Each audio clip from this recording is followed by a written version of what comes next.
'twas a dark and stormy night, nor'easter rolling in. It's a long 12 hours, the power's out again. I pray for inner strength and that we don't lose no lives. Just another day in the first responders' eyes.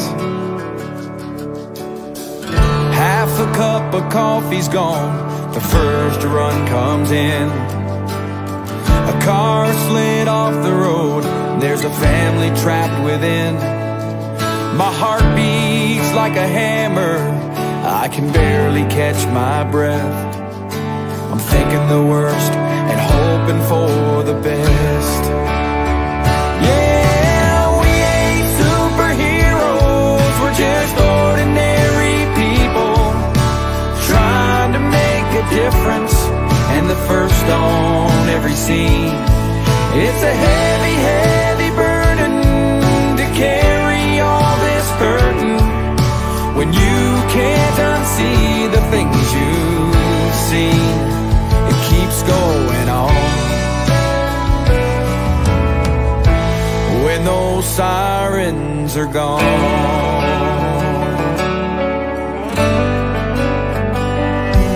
Now my shift is finally over, I gotta deal with what's mine and try to find a way to leave those tragedies behind.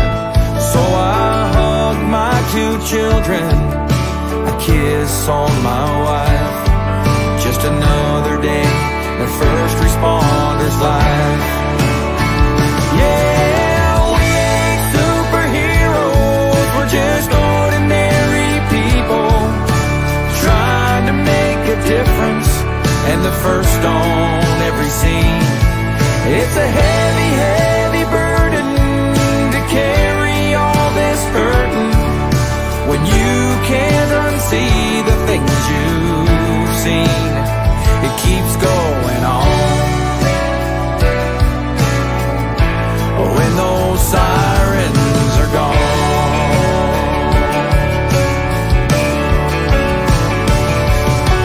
Flashing lights fill the air, broken bodies everywhere. Another bad dream is stealing my sleep.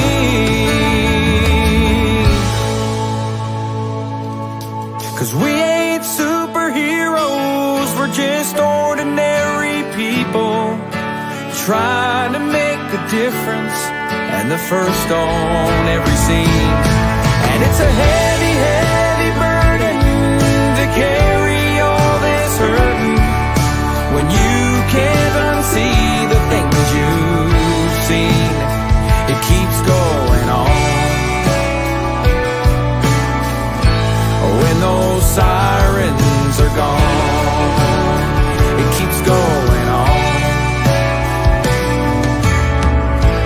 When those sirens are gone.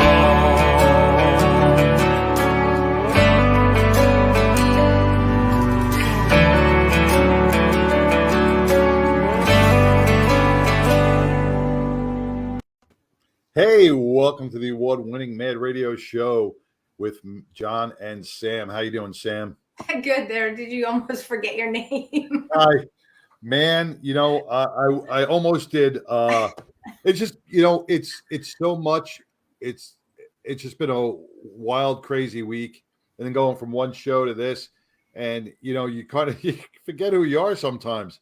But we are dedicated to helping first responders and to within the healing process. Between Mad Radio and a Badge of Honor. I just want to give a quick, we have a lot of listeners on right now. February 4th, visit abadgeofhonor.com. We'll be out in Lindale, PD, out in East Texas, doing one of our workshops. It was gracious enough for them to invite us back. It shows that they enjoyed the workshop. They got a lot out of it, and they were inviting more people into it. So please visit abadgeofhonor.com.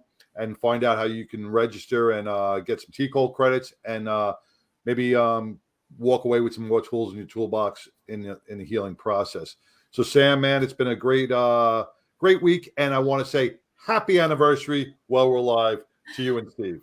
Well, thank you. Thank you. Yes, Steve and I are celebrating our 20th wedding anniversary, and it's wild. Like 20 years, I think of everything, certainly that we've been through as partners and before we got married, and then all the stuff after, and it's why we're here right now doing what we do with Mad Radio and a badge of honor, and we couldn't do it without our incredible partners in crime, to your wife Tara as well, because they understand that we need the space and that we have a mission because of what we've been through. We've been down that dark rabbit hole, as you call it, with lots of bad thoughts going through our heads, and in the end they've stuck by. So for worse, to see us in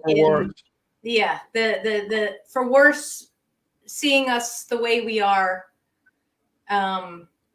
they've hung in there, and it's really why, John, being a first responders network, it's not, we agreed that it's not just about first responders. While we're completely 100% dedicated to first responders and bringing tactics, tools, resources, because we understand the mental toll of the job. Being a first responder means you're a first responder family. Correct. And so everybody serves, just like our military friends say, well, it's really the whole family that serves. Right. Same thing as a first responder family. And that's why we have expanded our programming, because we have to let the family members in on our stuff. I don't know any other way to say it, but we gotta open the door and let them see the amazing things that we can do, but also kind of the ugly stuff that comes with it. Not the ugly stuff of like specifics about the job, but I mean what goes on, upstairs with that, and how to communicate. That's why I don't know if you saw my post today. Chateau Recovery, a year ago, and this is actually kind of a success story. A year ago, I was in Chateau Recovery, battling and healing, and the one thing Chateau did that I find a lot of places that don't do is they kept the family involved in every step of the way. From day one when I entered Chateau, they got in touch with Tara and kept her informed. She was assigned a therapist to help her get through my healing process and answer any questions that she needed. And when I got back, I asked her how that was, and she says, "Man, it was a godsend. That because if you were to just to go away for 30 days and me not knowing what was going on, what processes were being done, the vicarious trauma could have really bled over into her, because that could really put a mental strain on on your spouse." So it's real important that, though, like you said, you don't want to see the ugly aspects of the job, but in the healing aspects, you have to merge as a team and go through the healing journey together, or it's not going to work. Yeah, absolutely. And both parties need to be open and accepting of that. And we've had Meg and Eric on with Married with PTSD. They have shared how they're two first responders and how they go through it, with Meg openly admitting that she's wanted to throttle Eric numerous times, and Eric is just like, well, we need to talk, and that's where it comes from. It's learning the communication. And tonight's guests, they're no strangers to dealing with post-traumatic stress.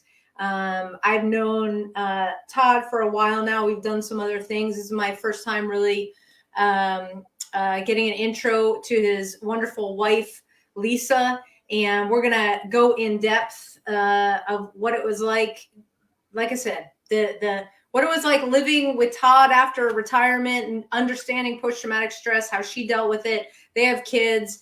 And without further ado, everybody, the comment stream is open.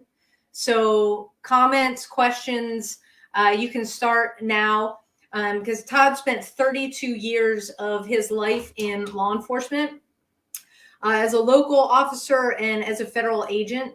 And in his career, Todd was involved in multiple shootings. The first one, just 2 years on the job, where he was hit with the blast of a gun from an armed career criminal. As a federal agent, Todd's office was located across the street from the AP Murrah Federal Building during the Oklahoma City bombing and was part of the rescue operation, later recovery operation of those who died. Todd spent his last 10 years on his agency's special operations tactical unit and has conducted hundreds of high-risk operations. Todd's wife, Lisa, was also an employee of the Federal Employees Credit Union located on the third floor of the AP Murrah building and was scheduled to be there at the time of the bombing until their 3-year-old daughter interfered with that schedule, delaying their fate. Both Todd and his wife, Lisa, are lifetime members of the Oklahoma City National Memorial for being a part of the rescue and recovery operation and as a survivor, respectively.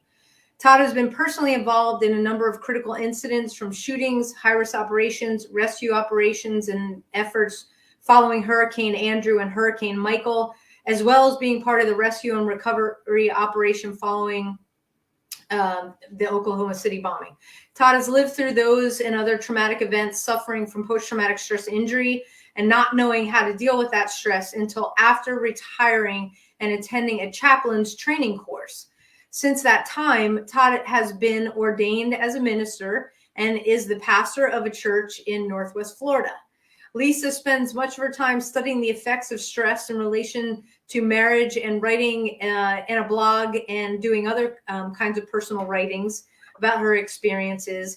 Todd and his wife, Lisa, of 34 years, now live in Northwest Florida, where they operate a training and consulting company and have a desire to assist others who are suffering from the effects of post-traumatic stress injury and the stress it brings to marriages. Todd and Lisa Nunley, welcome to Mad Radio. It's great to have you guys. Hi. How's everybody doing? Very We good. are doing fantastic. Todd and Lisa, I want to start off by saying that with you guys and your work with the Oklahoma City bombing and the memorial, everybody knows on the show, John and I were in the events of 9/11. I was actually in Tower 1 when the plane hit it. We were both involved in the rescue and recovery efforts there. And it took me a long time to go to the memorial.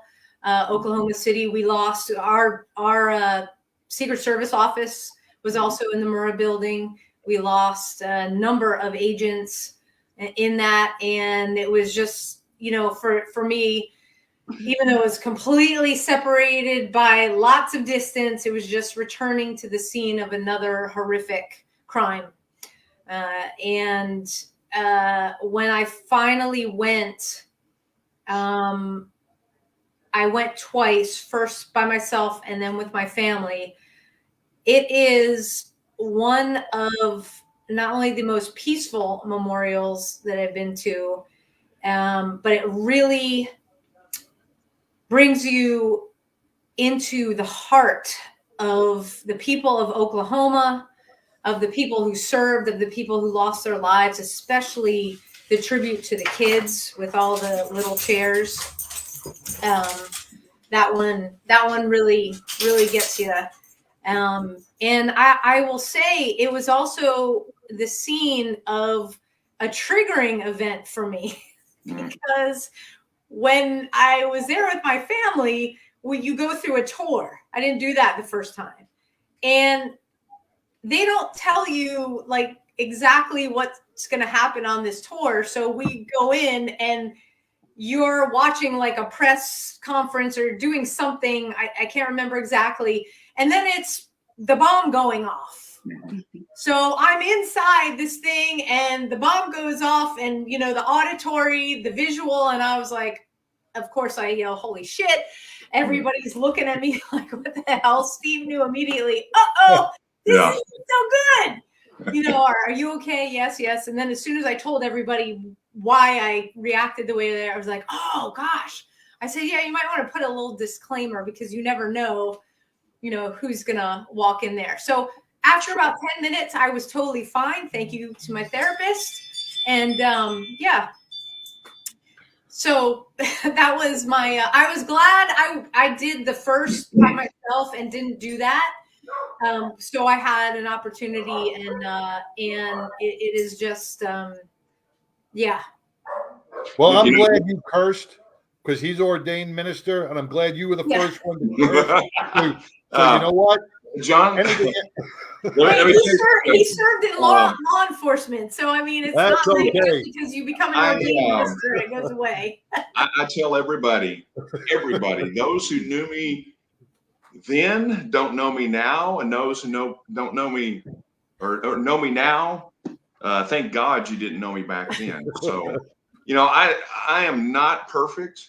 Anybody who proclaims, even as a minister, to be perfect, they got other issues. But I mean, we all do things, we all say things, we all think things that are not always maybe what we should. But hey, I understand. And Sam, you're right. After spending the number of years in law enforcement that I did, that was part of the job. That's how you communicate with some people, because that's all they know how to do and understand is to speak to them in a certain manner. So. Right. But well, no, we are blessed you're here. We're blessed. Me and Sam both are blessed that you and Lisa are here today. From everything that you guys have gone through, and I always say paths cross for a reason. This show is going to touch somebody out there, and it's going to heal somebody in some way because of both of you. So thank you. Yeah. Thank you. Yeah, thank you. Thank you to both of you. And you know, let's just dive right in because Todd, you experienced a lot. Sorry, I have dogs running around, so I apologize, everybody. You experienced a lot over your years in law enforcement. Did they ever talk about post-traumatic stress, or not even post-traumatic stress, just like the stress of you're going to see a lot and the stress of that and what might happen? Well, I can tell you when I first started in law enforcement, it was 1985. And that was a time frame whenever you were just told to suck it up. Mm-hmm. Just be a man. Yep. Okay. So, and that's what you did, and you dealt with it. that first shooting I got involved in, a lot of these things I never talked about before with a lot of people. So there's just a lot of things I kept private for a long time. But I kept wondering after that first shooting, like, what's wrong with me? Why am I having these feelings that I'm having? And I didn't want to do nothing. I didn't want to go to calls. I didn't want to get involved in anything. I just wanted to just back off because I was still trying to process everything that was going through my mind. No, to answer your question, they didn't.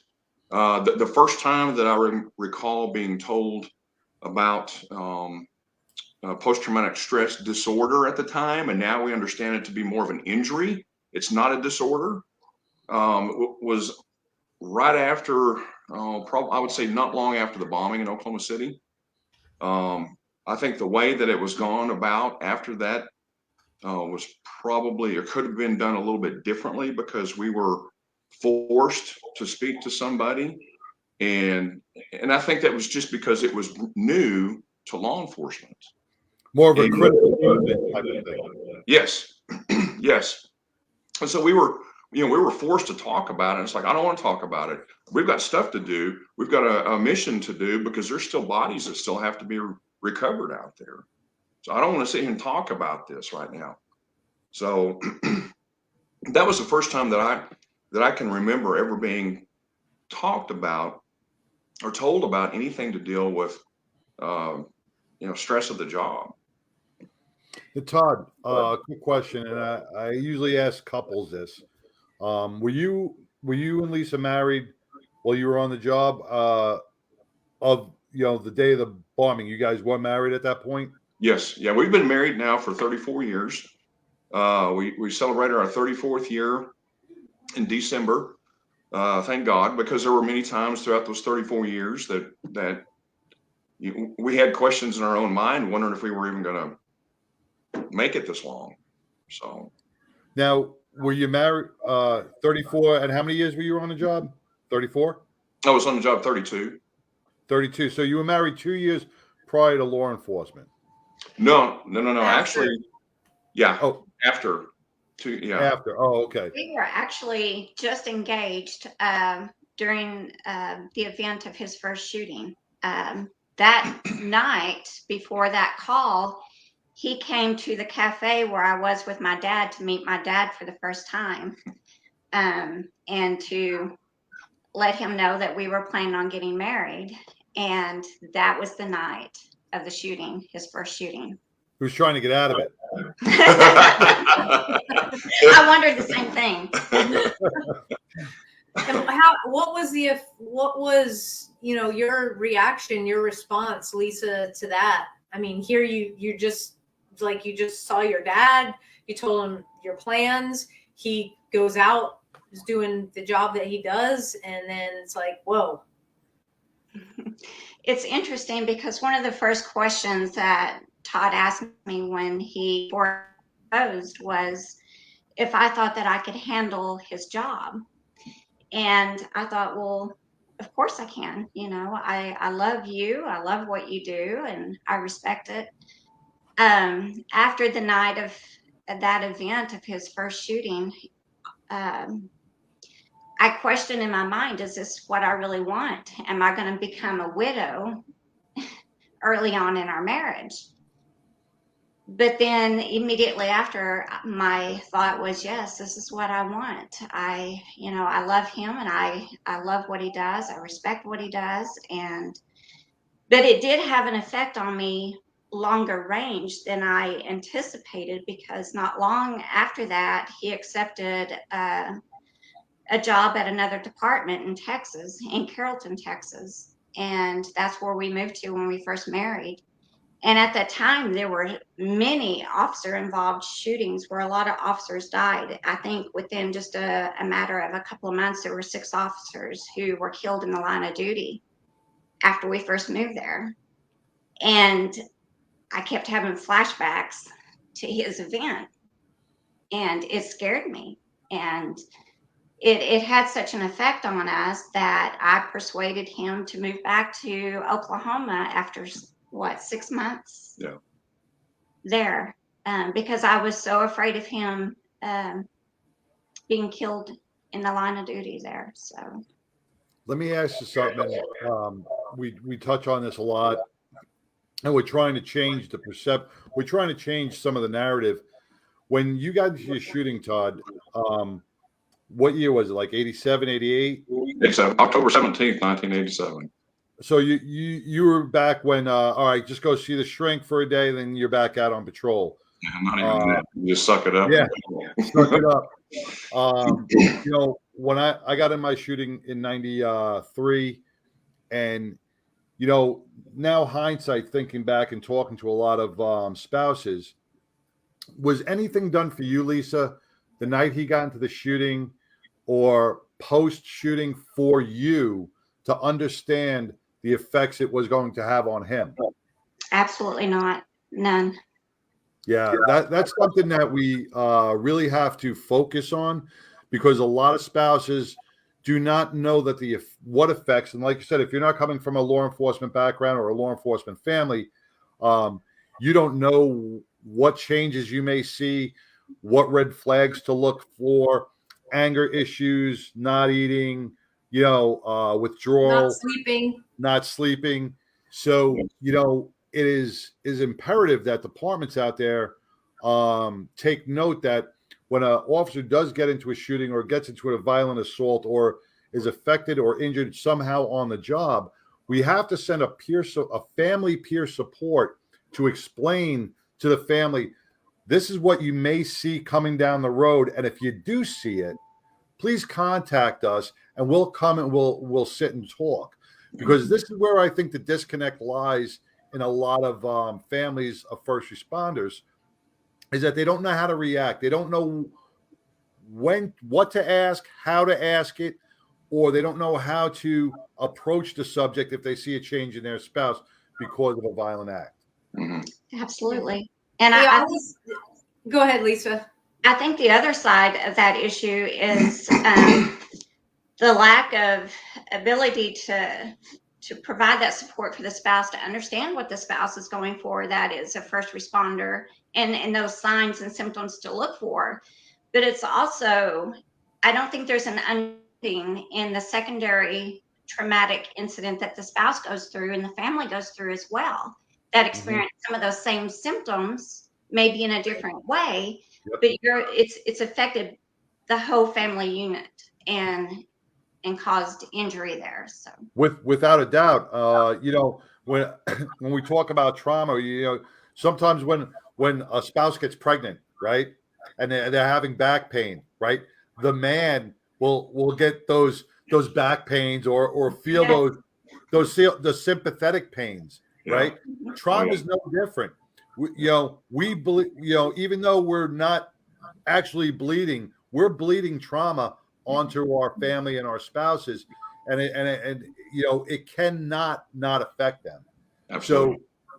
So we have to look more into a family unit. We have to look more into peer support for the family. We when we look at being a widow or a widow of a first responder, we have all these groups that are together, widows of first responders, where the men and women can come and talk and discuss the losses, but we never ever get together to discuss the pain that we feel when my husband's doing or my wife's doing a midnight and the phone rings, right? Just that phone ringing could ruin your whole day. Did he get shot? Is he hurt? Is he okay? These are little things that other people in the civilian world don't realize. But as a first responder, these are the things that go into your head. Yeah. Well, and that's one of the things I'll say, that law enforcement has made a lot of good strides towards helping the officers as far as understanding and providing some type of support. Where they've lacked significantly is the fact of the family and with the spouse and with the children too, because they don't have a good understanding. And here they see dad coming home or husband coming home, and he's got this attitude, or he starts drinking, or he can't sleep, or a combination of all of it. Yeah, that's what I was going to ask. So you had, the shooting happened. Lisa, obviously you guys talked because you moved back to Oklahoma. So there was communication going on. Todd, did you feel pressured at all, trying to, like, hey, I'm trying to recover, I'm trying to figure this thing out, I'm probably not sleeping or having nightmares or everything, and then you've got the family pressure of all she wants to do is keep you safe? Yes. Right? Oh yeah, it was there. How'd you balance that stress? I guess balance isn't the word. We don't balance it. How did you talk it out? Juggle. Yeah. Well, and to be quite perfectly honest about it, how I think I dealt with it, and I think how a lot of guys dealt with it and still continue to deal with it, is alcohol. You find a substance to go to help you numb the feelings, numb the pain, or you just try to forget about it. And there was a period of time not long before I retired completely, where it was frequent. It was frequent, and it caused a lot of issues, a lot of problems, and at home. So, that's Yeah, I could talk for hours on that one. But Yeah. Well, yeah, Lisa, it's hard to talk to somebody who wants to numb out, right? yeah, It is very hard. Been there. yeah, So That's what I used to do. yeah. So, I mean, and it's not even the getting drunk aspect, for Lisa. Mhm. But let me ask you something, Lisa. When he came home and as soon as he poured that alcohol, you felt tensed up, right? You get, Yes. you know, Automatic bitterness, resentment towards him. yep. As soon as the bottle comes out, he doesn't even have to drink. You all of a sudden you feel the tension in your body because you know where it's going. Yes. You've read this book, and what can you do as a spouse? As a spouse, what do you say? Don't do that. Stop drinking. Then that causes an argument that causes Todd to be like, don't tell me what to do. And then now it goes into a relationship argument. And now you have to kind of suck it up and go, I know he's trying to ease his pain, but it does hurt me. Mhm. Mhm. Yes. That pretty much throughout his career, in instances when the bottle would come out and I would automatically resent it, and the arguments would begin because obviously the nagging never works. It wasn't until towards the end of his career where he was about to retire that something clicked in my head. Hey, you've got to love him through this. For some reason, I had this vision in my mind that if I didn't do something to just love him through this, he was going to take his life. And I could not bear that for myself or for our children or for our grandchildren. Yeah. So, and Todd, I just want to ask you, did you drink around the kids too? I mean, was it like you did? Oh, Okay. Yeah. It was just, you know what? It's a selfish act is what it is, because whenever and regardless if people hear that and they want to get angry with me, I really don't care. I've been mad. I've had many people mad at me before, but it's a selfish act. All you're thinking about is yourself. And how do you numb those feelings? How do you numb that pain? How do you numb the thoughts that are going through your mind about all of those things that you're going through? But as somebody who's going through those emotions, that mental health dilemma, that free fall into the rabbit hole, however you want to call it, when you pick up that bottle and you're starting to drink, all right, drink becomes two becomes four. Next day, now it's a half a bottle. It's more that you don't see that. No. Todd, you probably didn't see that, but Lisa, you saw that every day. You saw the progression. Now, Todd, you don't see that because you're feeling you're getting the pain inside you, and it's one of those things where, and like I said, you don't see the weight you lost, right? Mhm. But somebody who hasn't seen you in 10 years says you lost weight. It's that gradual effect that just keeps going, and we get blind to it. To it. Well, and you go to that as a means to not only numb the pain, but also trying to numb what's going through your mind, because you have this constant, your mind is constantly running and not able to shut it down. And Sam, I think I sent you a little bit of information on this before, but whenever somebody goes through some type of a post-traumatic stress injury, there's more to just it being a mental health injury. It's also a regular physical injury, because it affects the pituitary gland, which causes it to shut down on all the hormones in your entire body. And I've done a lot of reading and a lot of research on this, and actually reached out to one of the doctors that's done a lot of studies on this with the military. And he confirmed those thoughts, because I asked him those very pointed questions and said, hey, this is what I've experienced. Is this, or can it be attributed to the same thing? He goes, absolutely. That's exactly what it is. Mm-hmm. Yeah, it does. It does affect the whole body. Yes. And that's a lot of what we see, and a lot of what the surviving spouses are talking about of this military folks that have ended up taking their lives is how physically their loved one changed in front of their eyes. Like they did not look the same way. Their faces got puffy, and whether it be from just water weight. Repeated.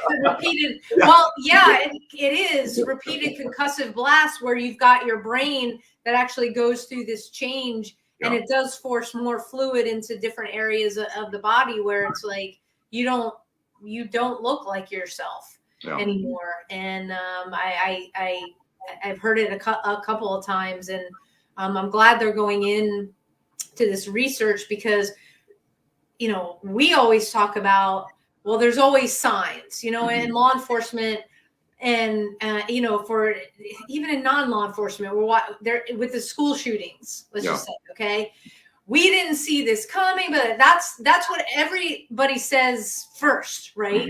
Oh, we didn't see it. And then the more you do an investigation, the more signs that it was like, oh yeah, he did try to buy a gun and was turned down. Oh yeah, he did hang out over at his friend's house whose dad had the gun, and they went hunting one time and he shouldn't have had it. Oh yeah, he was taking this medicine. So it's like it's not the actions never come from out of the blue. There are always breadcrumbs. There are always signs that something bad could happen.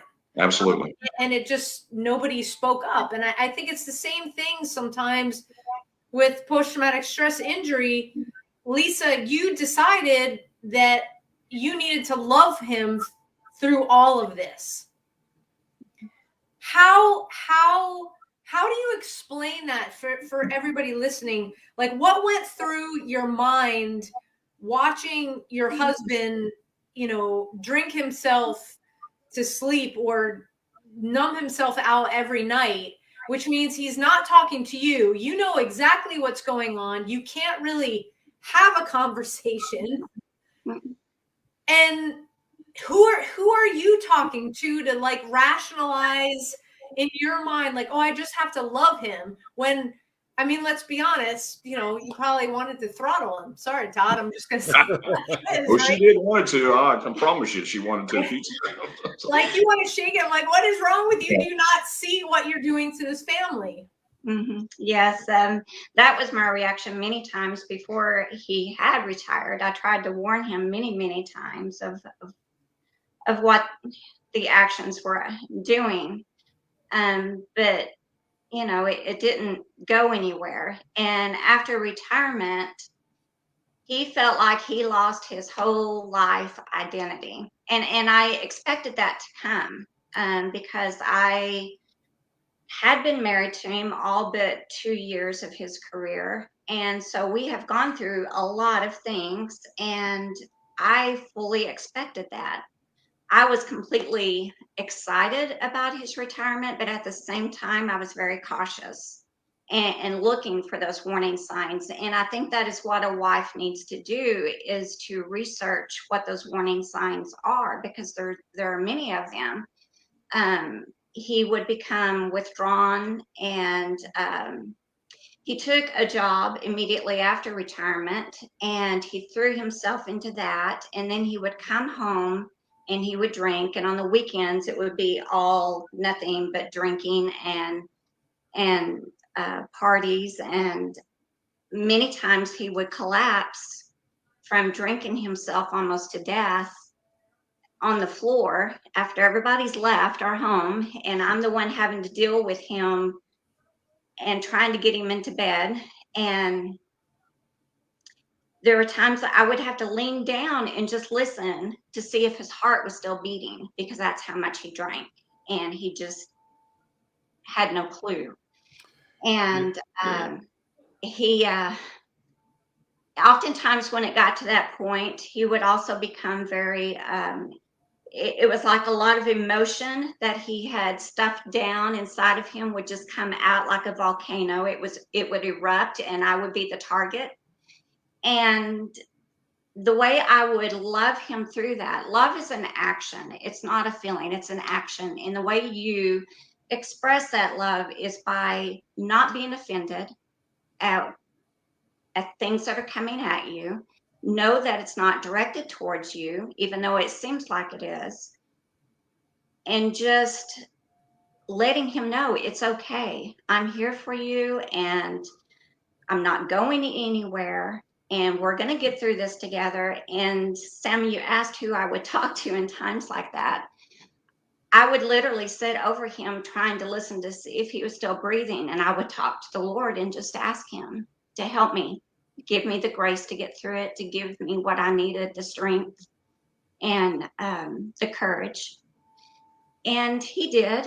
But it was a very long, it seemed like forever, although it wasn't forever. It was a long road, and we both grew through all of it. And I'm thankful that God got us through it. Wow. You know, I want to rewind a minute to when you said about after retirement. Let's talk about life after retirement, where, yes, Todd, you lose your identity.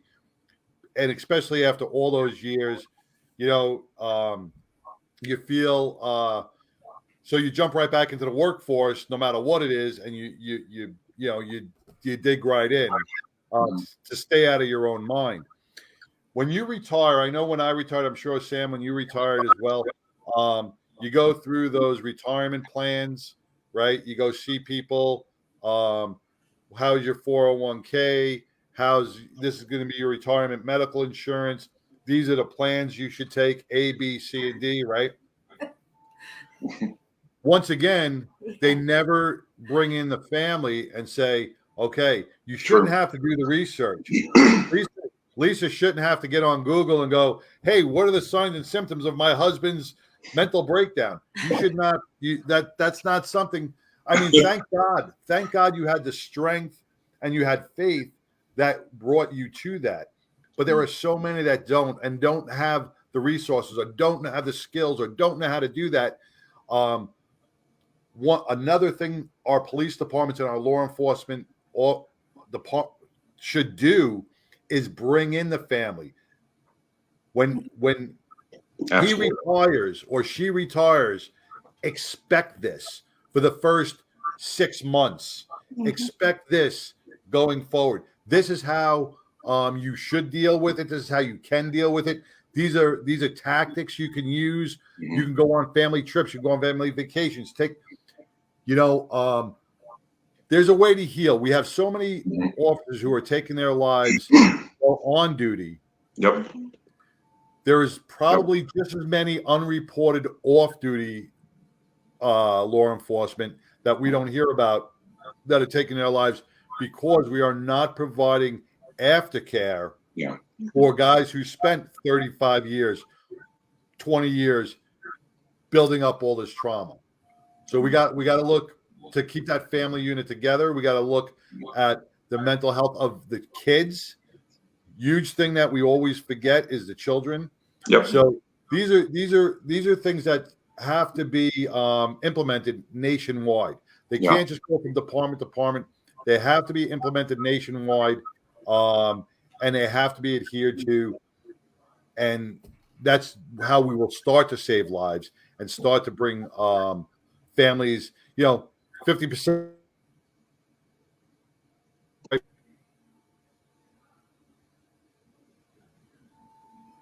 It frees up. 50% I think John froze. Sorry, John, you froze. You said 50% what? 50% of marriages in the NYPD back then, they said, "Oh, you're going to end up in divorce," and they're true. Because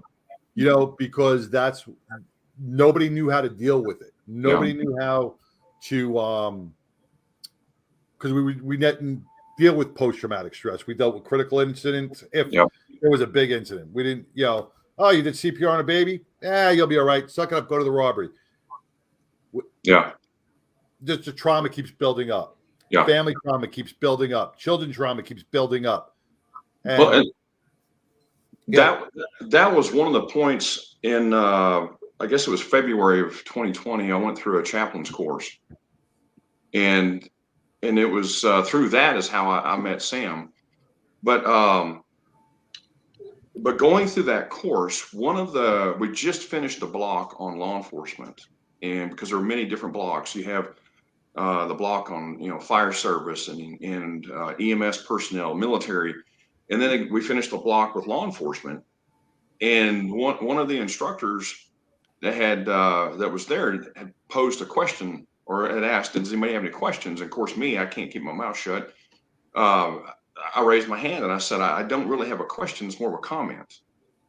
And of course, she's like, "Okay, well, what's that?" And I said, "Well, what do you do with those who retire?" And it was her and her husband. And she looks at me and she says, "What do you mean?" And I said, "Well, I said, law enforcement's done a decent job with guys who are on the job. I said, what about those of us who retire?" And I said, "Those of us who retire, we have all of these years of all of this stuff up here. And then you have nobody to talk to, nobody to present this information to.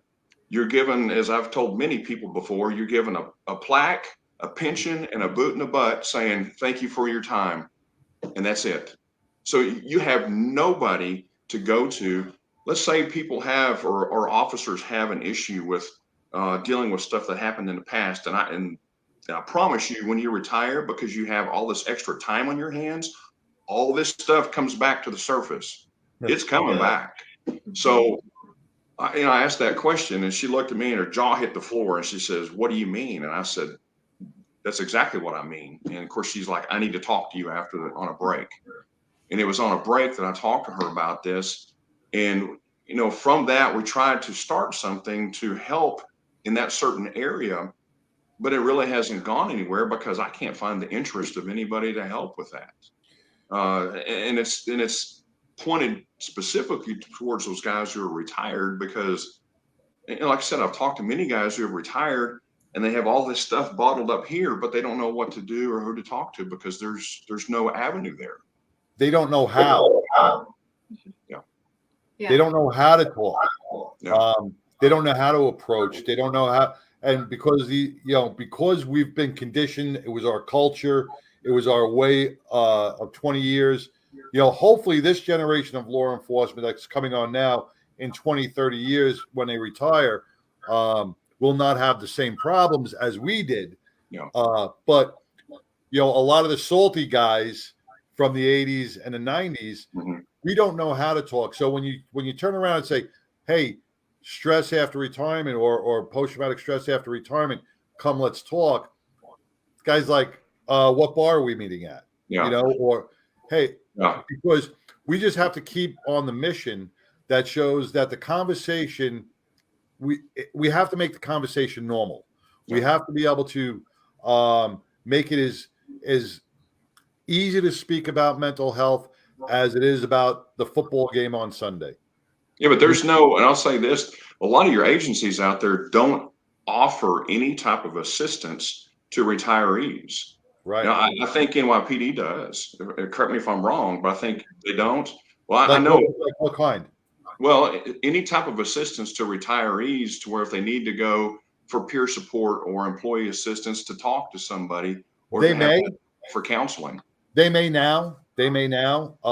Back when I retired, no, they didn't. So I can't speak. They may have done that, but I haven't heard anything in any of the chat rooms or some of the NYPD guys that I've spoken to about any post peer support or EAPs. I mean, listen, I have to say I can't see the NYPD doing that or the city doing that. I can see the NYPD trying to do it, but not the city, because when all this mental health is said and done, the city hired 6 therapists for 35,000 cops. Well, wait, remember that some of them don't even live, they're not even in New York, remember? Remember, yeah. we did the research on the 6, right? Yeah, and they weren't even in New York. So I don't know. Hopefully things will change in the NYPD with Eric Adams. I worked with Eric. I hope he doesn't fall. I know he's a progressive. I know but he is for law enforcement. He may not everybody may not agree with his ways, but you know what? At least it's better than the last mayor, and hopefully he takes things to a different level and does start to change things. So the other thing I think is not only you just don't have that avenue available to you, but plus there's a stigma still within law enforcement to where if you go to somebody in peer support or EAP or whoever, they think that, okay, well, if one, they think I'm crazy. Two, they think that's going to affect my job. It's going to cause issues there. So that means you have a number of potential issues there just with that stigma of going to talk to somebody. Yeah, for sure. I want to rewind just a little bit and just on the comment stream. So Tony G, he said, "This is great. Glad to see my brother Todd on here." So thanks, Tony. And Ben just chimed in. Ben, great discussion, great topic. Thanks, Ben. It's these guys that are making it great, certainly not me and John. So I want to rewind because we haven't touched on the kids. Oh. Okay. And, you know, you guys have, first of all, appreciate your openness and your candor to talk about the really messy parts, and being very open with that. Since your kids, you know, they were around the whole time, Todd, that you were in law enforcement, and the whole time, Lisa, that you're sitting over him, you know, praying, hey, you know, help me get through this. How do you explain when dad's on the floor, you're talking to God, and, you know, we always say, oh, our kids didn't see. I know my kid, he's repeated stuff back to me that I'm like, oh, I guess he did hear. How did you navigate the kids? Not very well. I will be very honest with you, not very well. It wasn't until much later that we realized how much an effect that his whole career and everything that we've been through together had affected them. For instance, our oldest daughter, she had what do you call it? Issues with she became to where she would hide her food when she was in grade school. She would, instead of eating her lunch, she would hide it under her bed. And one day we would find that she would starve herself. And our youngest daughter, at one time, she developed childhood ulcers. They both had things that they were dealing with, and we didn't pick up on the warning signs when he was getting ready to retire, exactly how it affected him. And we did have a family discussion at one time, and our whole family needed a lot of healing from everything. I think some of their biggest fears throughout their life was that they were going to lose either one of us, their dad and his job, or me, because our oldest daughter remembered at the time of the bombing, me not being there to pick her up from school.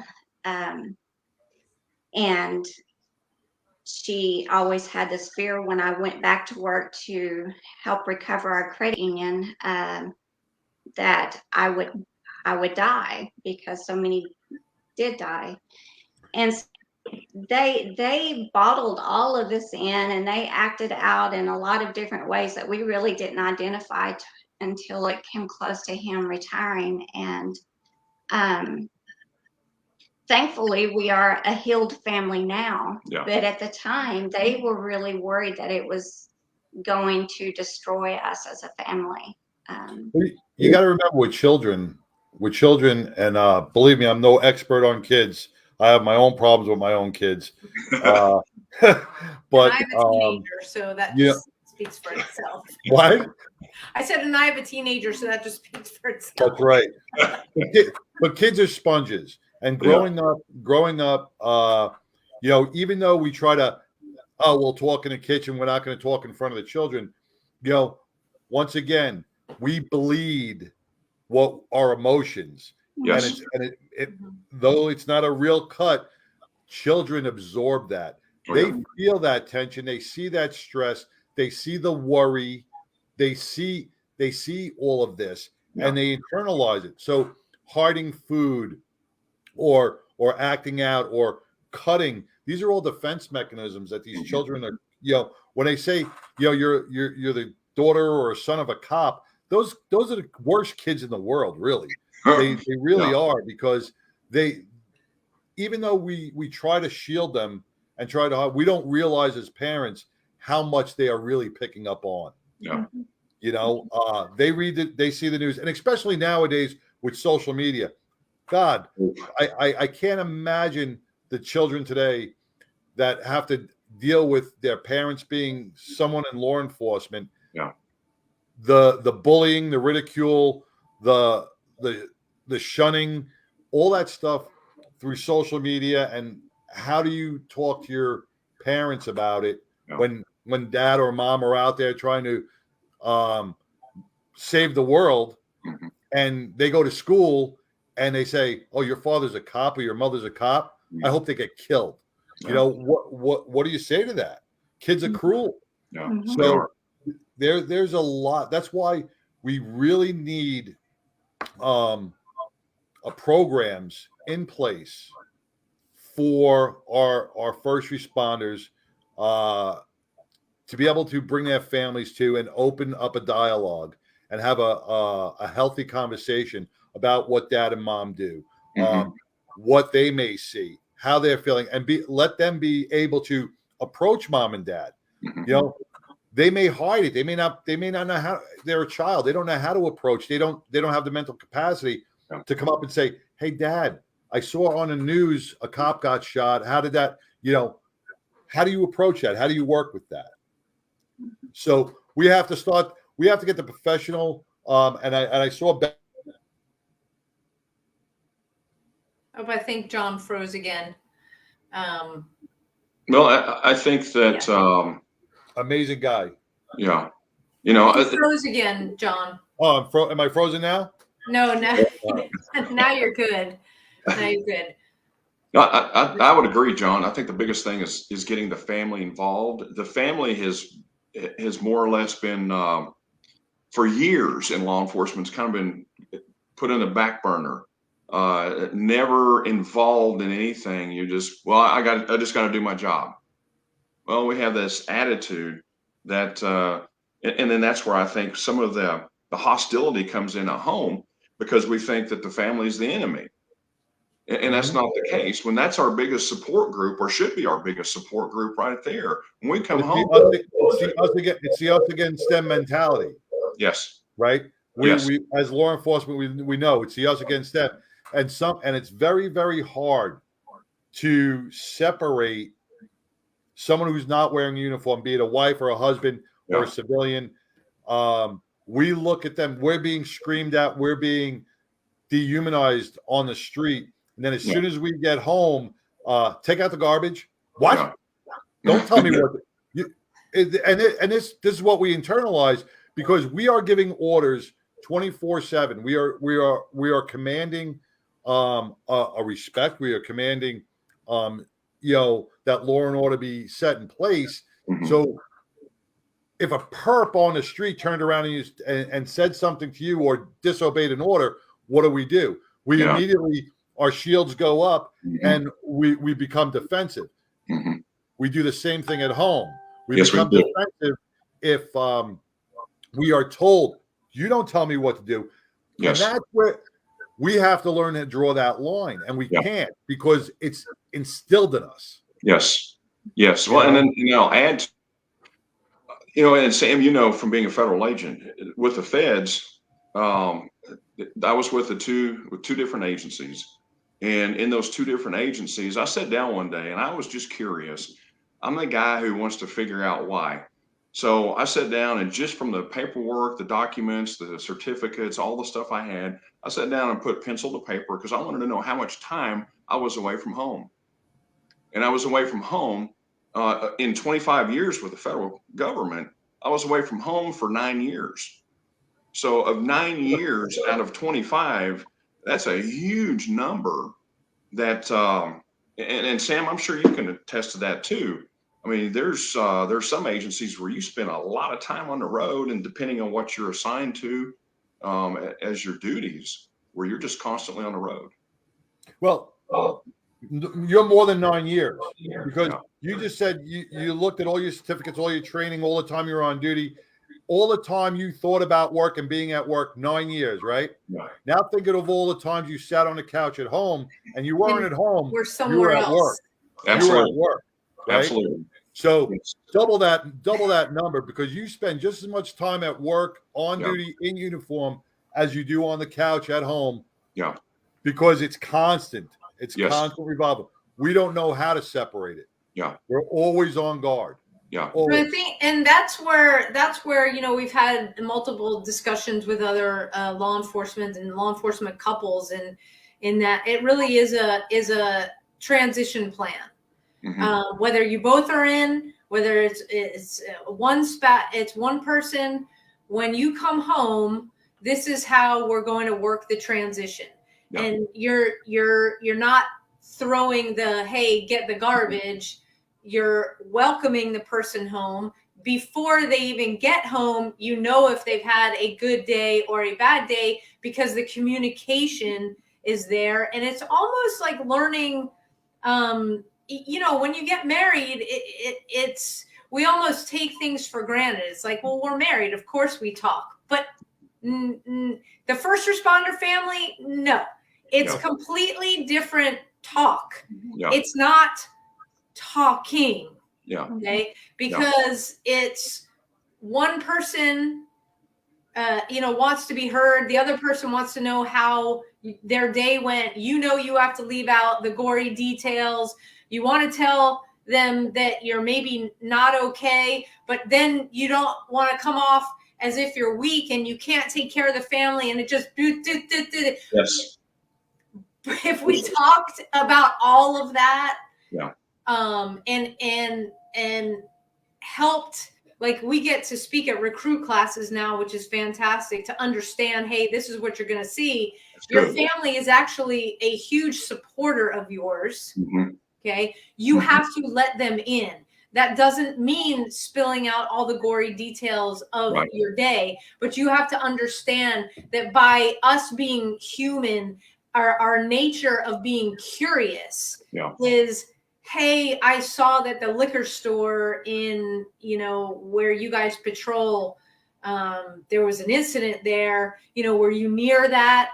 And us on the flip side, being patient enough to explain, yes, I was, even if it was a shit storm of you had to do so much, and somebody got killed, and all that comes out on the news. They don't necessarily want to know the details. They just want to know that you're okay coming back into the door, and how they can support. And I think that's where we need help as first responders, is how to talk to our family members about the job in a constructive way that supports proactive and helpful communication.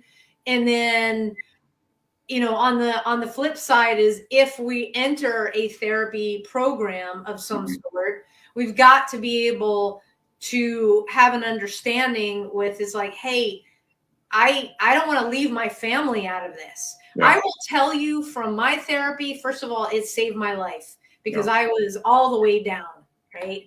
I didn't have anywhere to go. Okay. So it saved my life, and getting me stable was great, but I didn't get the skills of, what do I say to my husband? How do I talk to my husband? And how do I get him either involved or caught up, if you will, because the last thing you want to ask somebody after they've gotten through with a really, really intense therapy is like, oh, hey, how'd it go? Yeah. Here's how it went. Right? Yeah. But So we're not really ever given that, and I think it's worth the time that, you know, us out of law enforcement, you know, we did our time, that we have to pour back in to the folks that are still there. Absolutely. Because they can only learn from us that have been there and walked that really crappy road. And we don't want, you know, I don't want that for the recruit class. I was just spoke to Dallas Police Department. I don't want that for these guys. You know, I want them to have a successful career, and they want to have a successful career. So for you guys, and I know, Todd, you traveled because you just told us how long you were away, but John made the point you were away when you were at home. Where was counseling? Was there any discussion of that at all? Wow. We, I'll tell you, we went through some counseling right after marriage, I wish we did right after marriage. Well, we should have. You know what? That's really what everybody ought to go through right after they first get married. No, but right after I retired, we actually went through a intensive marriage retreat down in Houston, and it was a 2.5 day? Yes, it started on Friday afternoon and ended Sunday afternoon. And when you walked into this room, there was literally a box of tissue under each chair. And I looked at Lisa and I said, I don't want to stay here. I want to go. We both felt like running. And we both really, seriously, it was kind of a last effort. And Lisa could probably tell you more, but it was kind of a last effort for us because there had been discussion about divorce. Because of all of the issues that came along with the stress and not dealing with that stress properly. But in that counseling, that was, wow, that was some of the best information that we ever obtained. And we've used it to help others since then, because we've talked to couples, but those communication skills, Sam, you were spot on. You have to know how to communicate with your spouse. Communication is key.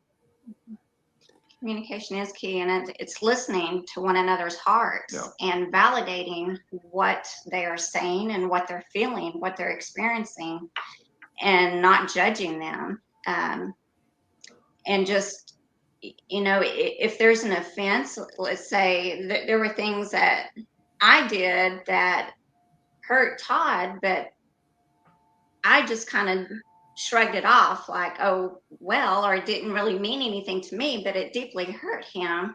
And in our counseling, he would tell me what that specific incident was, and listening to him and his emotion and telling me of the offense, and then repeating it back to him, and then me asking him how that made him feel and validating how that made him feel, and then asking for forgiveness. Whether you feel like you need to be forgiven or not, we have to ask for that forgiveness, because if somebody's hurt, their hurt is valid, and it has to be validated and forgiven. Especially if you feel you're the one that caused that pain. Right. Yeah. Exactly. Right. If you're the one that caused that pain, no matter what it is. Yes. Yeah. Do you mind sharing what that resource was for everybody? Are you allowed to share it, or is there an agreement that you guys signed? No, there's no agreement. Okay. I'm trying to remember the exact name of it. Cornerstone? Yes, Cornerstone Marriage and Family Ministries. Cornerstone Marriage and Family Ministries? Yeah, it's based in Texas, actually. Do they deal with a lot of first responders? They actually have started to. A lot of, as you know, a lot of first responders don't like to go to things like that. It shows weakness. A lot of them don't like to go. But there have been more and more over the last several years that have started going. And it's something that we did talk to them about after we attended several years later. And we had worked with them about trying to set up a program for first responders specifically, but trying to get it to where it was cost effective first responders was something that we never were able to iron out at that point. So it kind of was dead in the water at that point. But but during the marriage, I mean, during Todd, your law enforcement career, was there therapy that was discussed or attended during all that time, whether it was both of you together or individually? Well, actually, after the Oklahoma City bombing, we had, what were they called? That came in and... Like a debrief? Debrief, yes. Yeah. And we were debriefed over and over again for quite some time. And we were encouraged to get family counseling for the whole family because of the trauma that we went through. And Todd was all for it. And I wasn't. I was not at that point to where I wanted to talk to anyone. And I'm more of a kind of person that internalizes things. I don't really like to talk about them, and out of mind, I don't have to deal with it kind of thing. And Todd, the way he gets through things is talking about it, which is why we're on this show. Well, I was going to comment because when you spoke about the Cornerstone Marriage and Family Ministries, and when I was talking about if they were first responder based, if they were experiencing it, and I just saw a comment from Dwayne. In my experience, first responders, military need first responder military counsels. I cannot agree more. That's why, me and Sam want to make sure that all our resources that we put out are vetted, and we want to make sure that they are helpful, because we all know that if we send a first responder to a marriage counselor that is going to talk about, hey, you didn't mow the lawn or you didn't do the laundry, that's not what we want to hear. We want someone that's going to share the experience of what our traumas are and bring that together. And Dwayne brings up a good point about you definitely need somebody who understands the first responder field. So that's why I'm glad you said, the Cornerstone Marriage gave you that, because we hate to send people to therapists and bounce from couch to couch to couch, because what happens then is they give up on therapy and they say, screw it, nothing's going to work. We'd like to, I understand the comfort factor, but we want to make sure that the first responder goes to somebody that really understands the problems that they are facing, and that they will face later on. We need that experience. Yeah, so and that was... Thank you for recommended them. Thank you. Yeah, absolutely. That was one of the things when we talked to them, and they're a husband and wife team. That was one of the points when we brought this up to their attention and told them the very, very same thing that Dwayne was saying. You can't go in there without somebody with experience. And then that's when there was some talk about us coming in to help them with that. But like Lisa said, the biggest issue was dealing with a price point that was cost effective. But if there was a grant or whatever available, I know she and I both, that's something that has always been our desire, to go in there and say, look, you're not abnormal. You're not crazy, because the stuff that you guys are experiencing, many of us have experienced. And here's how to fix that, or how to at least address it. It does have to be focused and geared towards them, because the issues that first responder families face are unique to the rest of the civilian world. They don't understand those different points in our life that we experience. So exactly. I am this is such an incredible conversation, and we're getting such great comments. We John, I know you'll agree with me, but we need to have you guys back on. Part two. Part two. Part two. It is, first of all, we need to continue this conversation, but I also want to get into Todd, where you want to go in terms of the retirees, that part of your life, because it is almost for you guys a part one and a part two.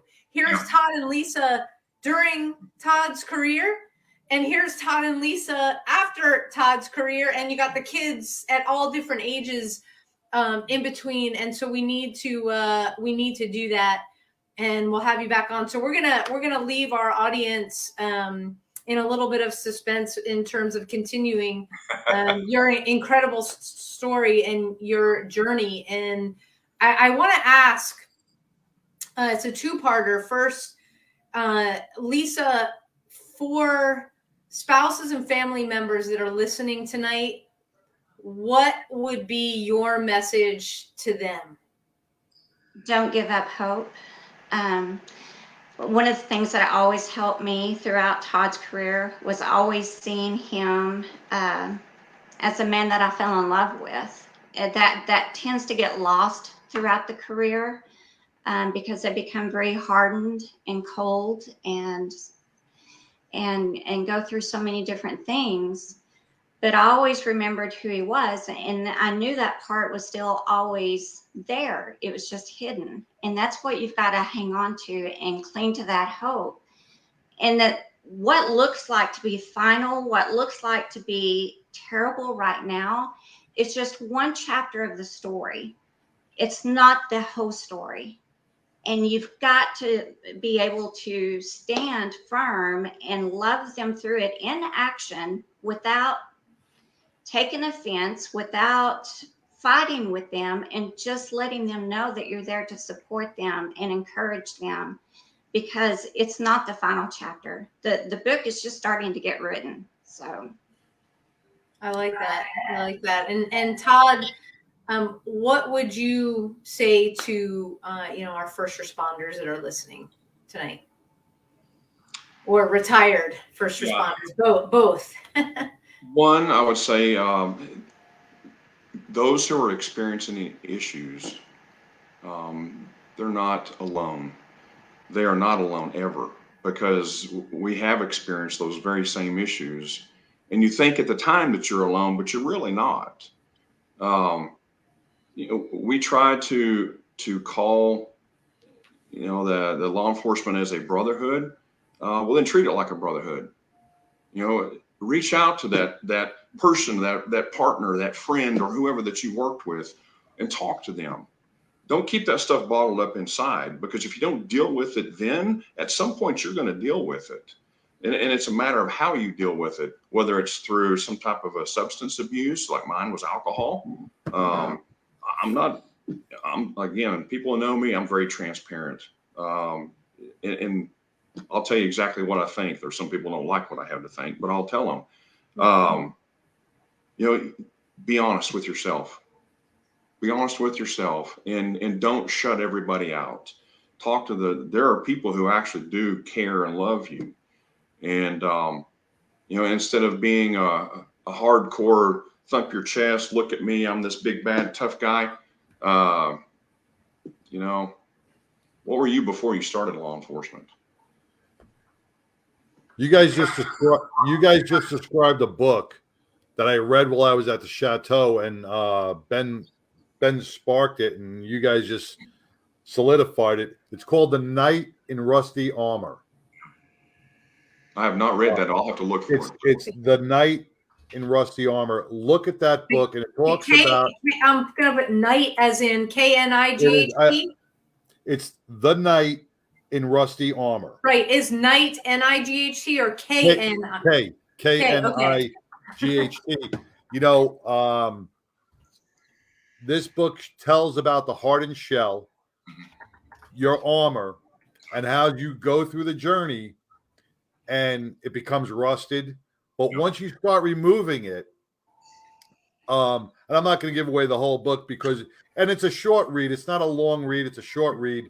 But it really hits home for a lot of first responders. And I'm glad I was introduced to the book, because it definitely opened up a lot of doors in my mind. I'm a very, very, very poor communicator. And I think this helped me a little bit.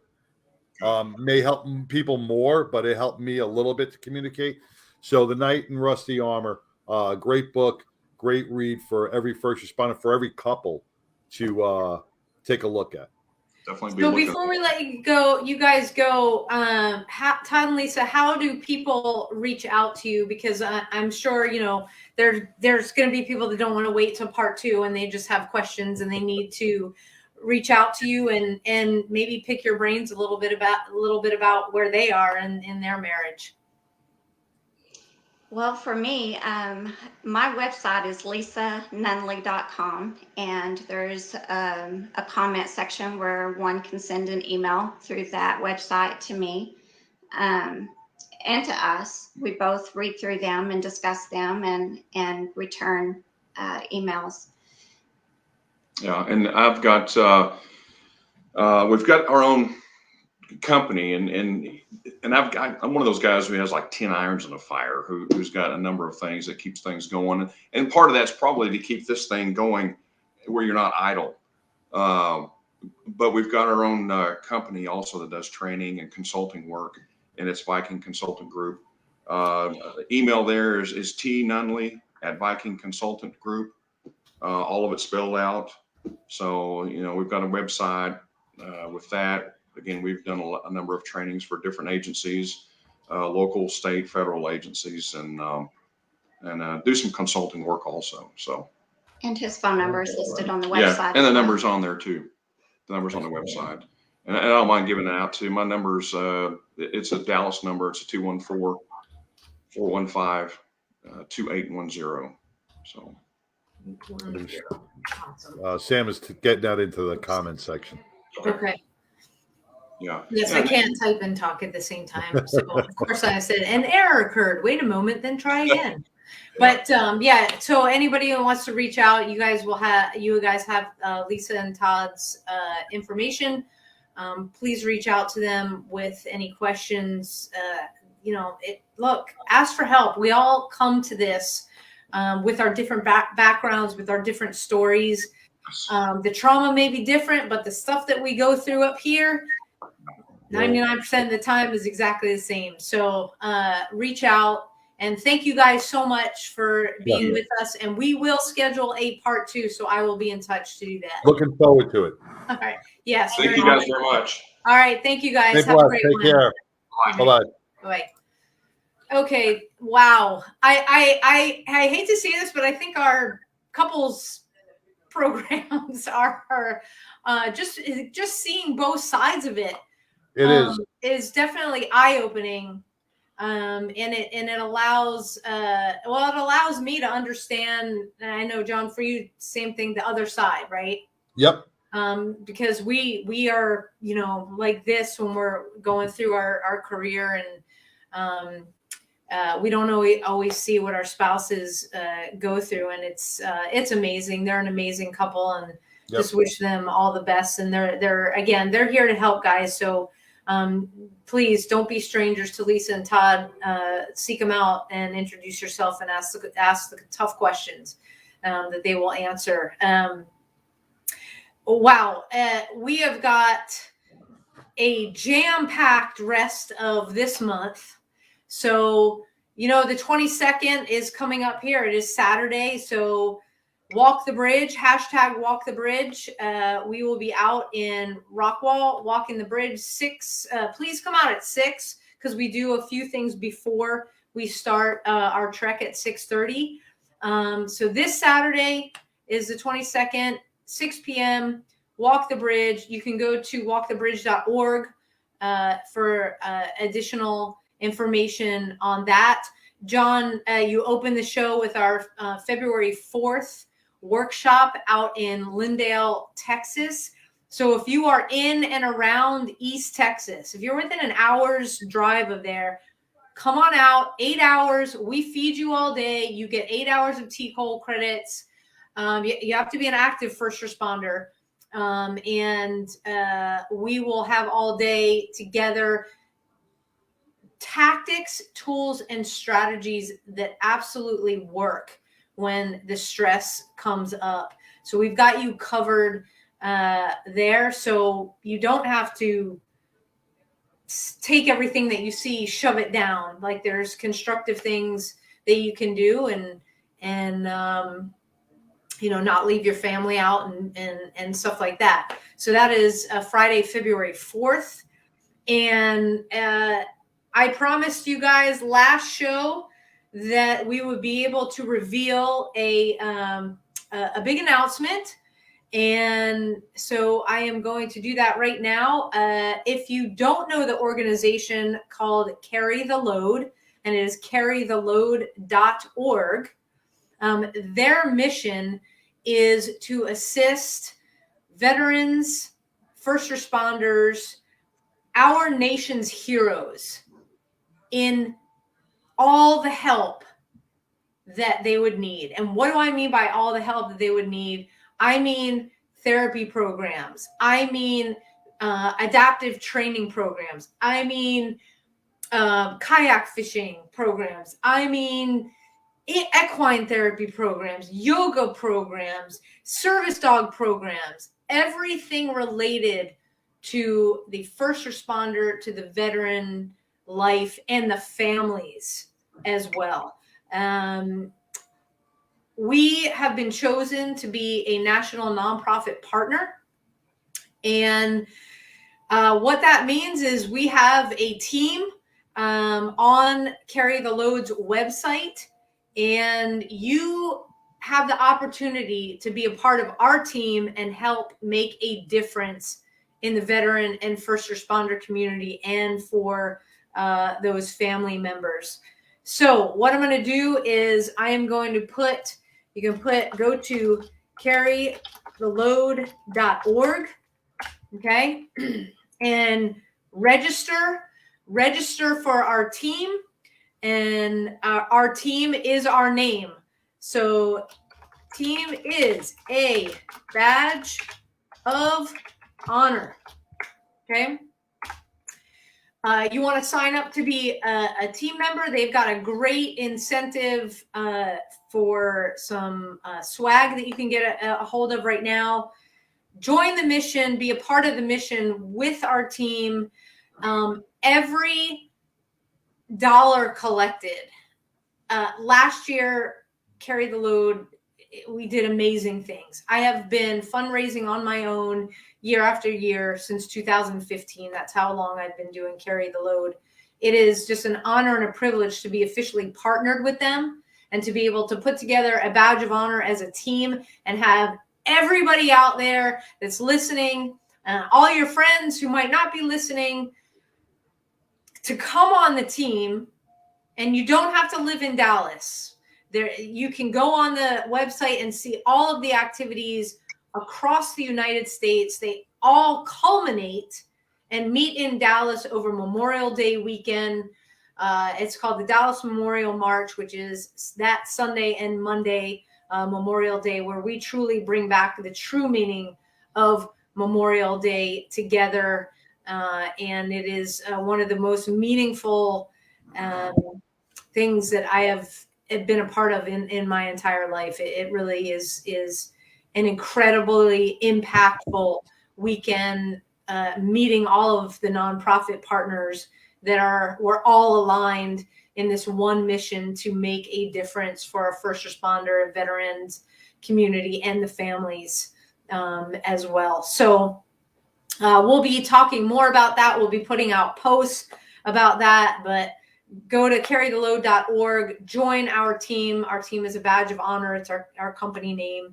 And we can do this amazing thing together. And I think last year we raised, not we meaning me and you, but as an entire group in just Dallas, I think we hit the 10 million mark. Wow. It was astounding. So that was a COVID year.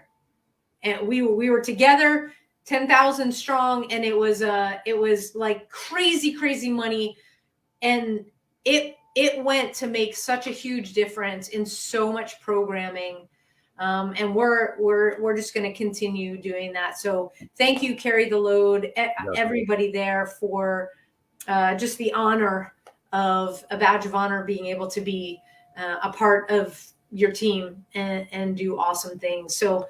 That's the big announcement.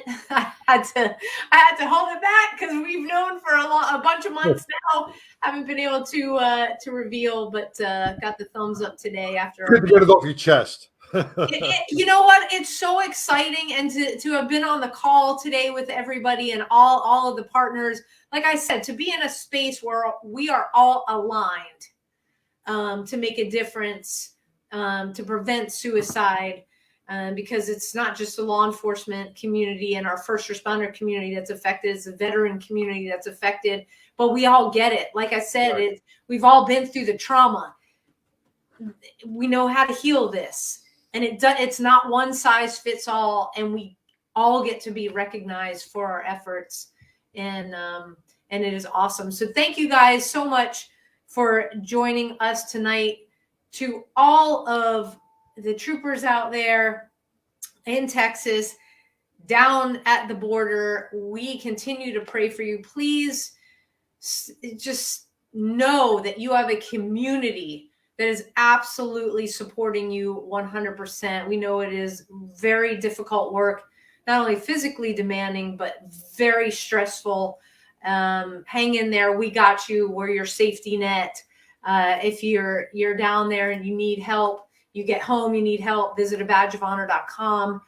And to all of our first responders out there, we love you. We're praying for you, that you come home safe and back to your families each night. To all of our veterans, can't say enough about who you are and the fact that you put your lives on the line overseas, wherever we needed you to go, to keep freedom alive so that we can continue to do our show and other things.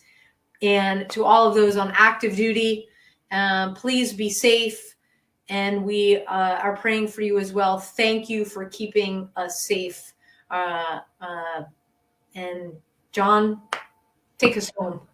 All right. Well, just Sam, thank you for everything. It was great to have Todd and Lisa on tonight. But a special big shout out to the law enforcement that is in our backyard, the Colleyville Police Department and DPS, who spent 10 hours in the freezing cold to get 4 hostages out of a synagogue in a terrorist act and a terrorist takeover, where the only life that was lost was that of the terrorist. So amazing job done by the Colleyville Police Department and DPS and the law enforcement agencies that were on site. God bless you guys. Thank you for doing what you do. And if you could be anything in this world, just please be kind. Good night, Sam. Good night. Happy anniversary.